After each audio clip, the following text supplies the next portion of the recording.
welcome to Awake TV. So today, Sue and I gonna talk about why we do choose a one incarnation to another, and what does it mean to be or for ascension.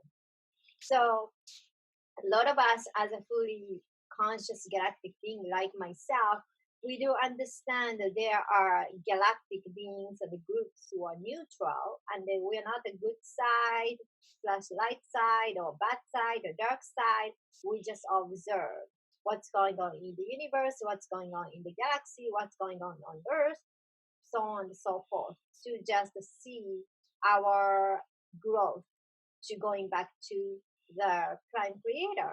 So we just want to talk about this and share our tips and insight on this.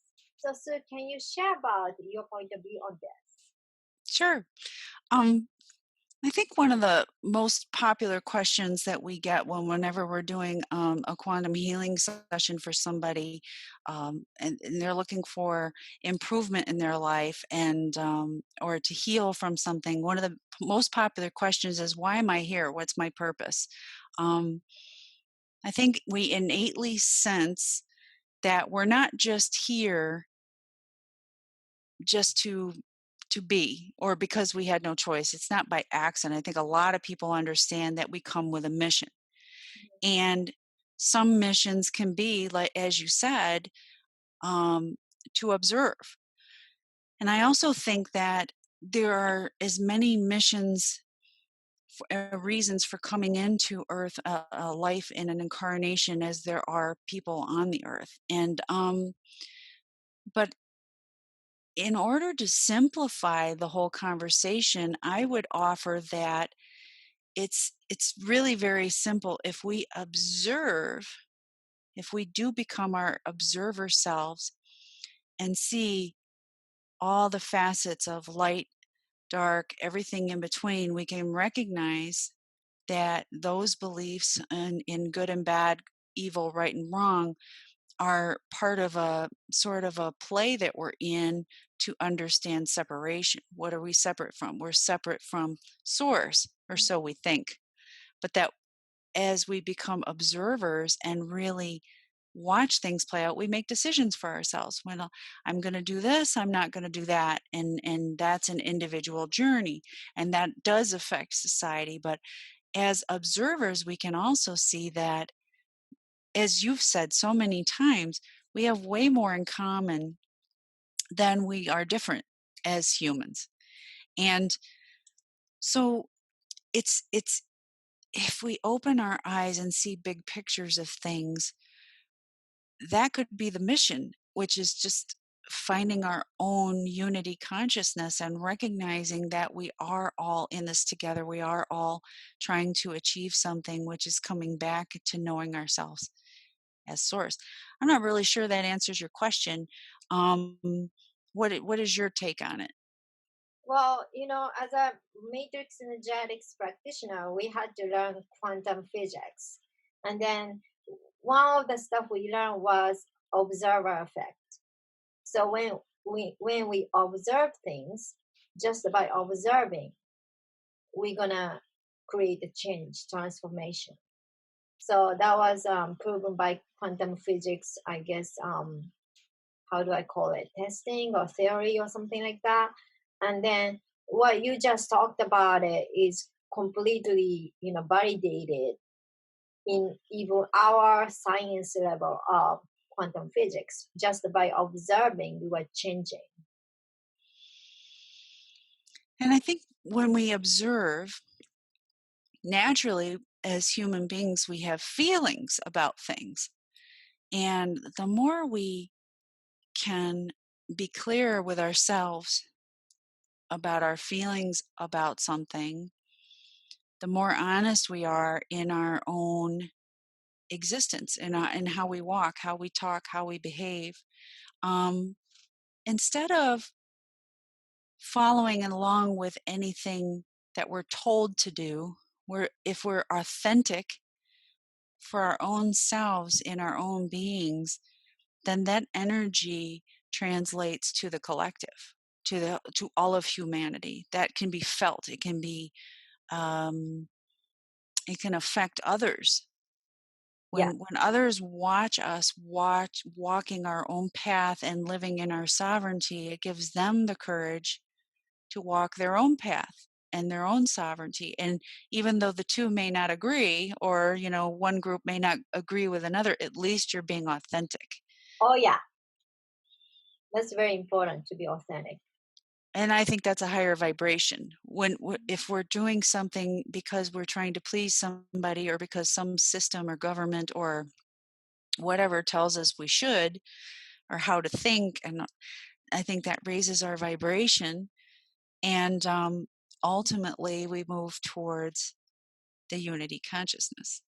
Yes, because our heart, we all know who we are, and then we are connected to authentic selves when we connect with our heart. So our heart is a doorway to the ultimate intelligence, and we know all answers there. So it's very important to be authentic, for real.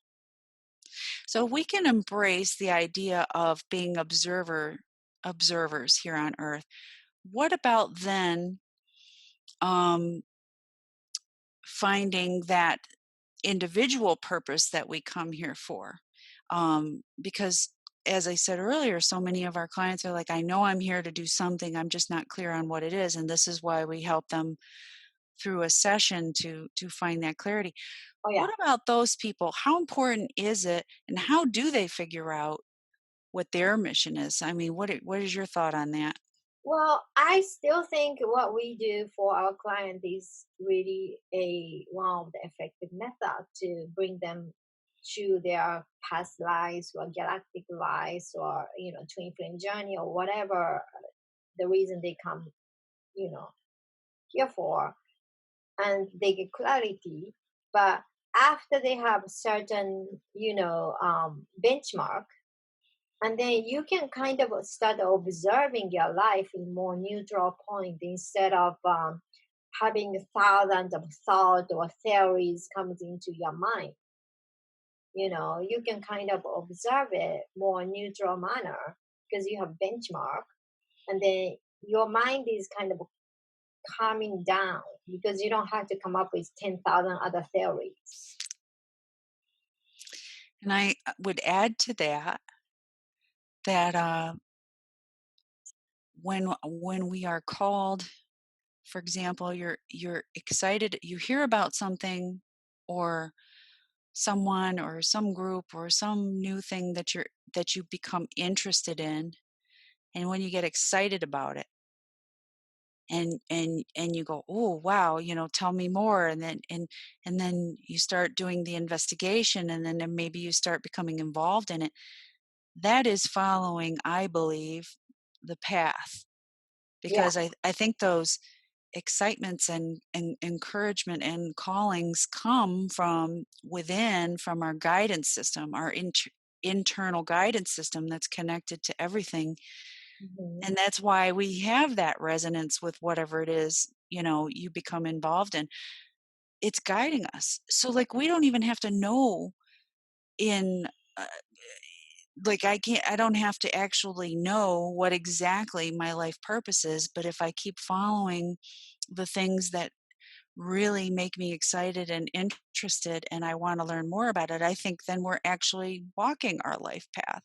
And that's a good start, definitely. And then some of our client want to know more specific. That's why they come to us, which is good as well. Yeah. Yeah, yeah. I mean, I don't think either way. I really don't go for the right or wrong. I'm like you. I'm kind of more of the observer, and just trying to, take out what I see as being helpful in my life, or for those around me, and utilize it. Um, Yeah. I think that's where like true wisdom comes from. But yeah, I mean, clarity on life path can be a healing thing. Uh, 100%. Especially for somebody who has been trying to force themselves, like a round peg in a square hole, right? And they can't figure out why on earth isn't it working. Yeah, keep on doing same thing over and over, and then didn't pan out.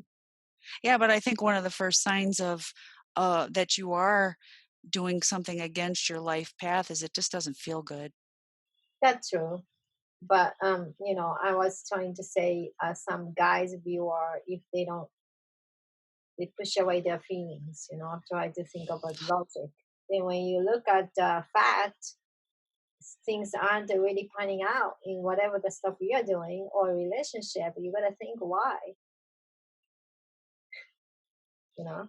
I think Phil Collins put it the best. I guess he was married 4 times, and they were kinda joking and laughing about all the money he had to pay out to his ex-wives, Mhm. and then, of course, he's a lover, not a fighter, he wants love again, and he says, in an interview, and I'm paraphrasing, so don't get mad at me if I don't get it 100% right, but he says, "Well, I had to look back on my past and with my wives and realize that, you know, 1 failed marriage, 2 failed marriages, 3," but he said, "4, maybe I have to start questioning if it's something I'm doing or I'm not doing." In Mm, other words, smart. instead of just saying, "Oh, that's life," or right, so if you try something over and over again and you keep getting the same result, maybe you have to look at the methodology. That's the definition of insanity. Keep on doing the same thing over and over, and hopefully this time gets right. That's true. Hmm. Keep turning over the same rock and expecting to find gold, and it's just never there. Yeah, you gotta question yourself, like, what is the factor here? What's the same denominator, which is you? Yeah. And I think individuals can find their life path by becoming more their observer selves. Stop listening to what everybody else around you is telling you to do or wh- what is right and what is wrong according to someone else's opinion, please. Yeah, definitely. Because I don't think anybody else's vision of what your life path They don't, should be could be anywhere as good as they you don't set know. out, They don't what know you your set out. life path. It's the other people. You are the one who only know your life. But do you have any tips how we can be more neutral before we go? I think just imagining that everybody has a life path Mm-hmm. and we may not know the reasons why they chose to experience something in their life, but they do have a path that they set out for themselves in spirit. Their all wise selves and said, well, okay, I'm going to have this journey and I'm going to live this life.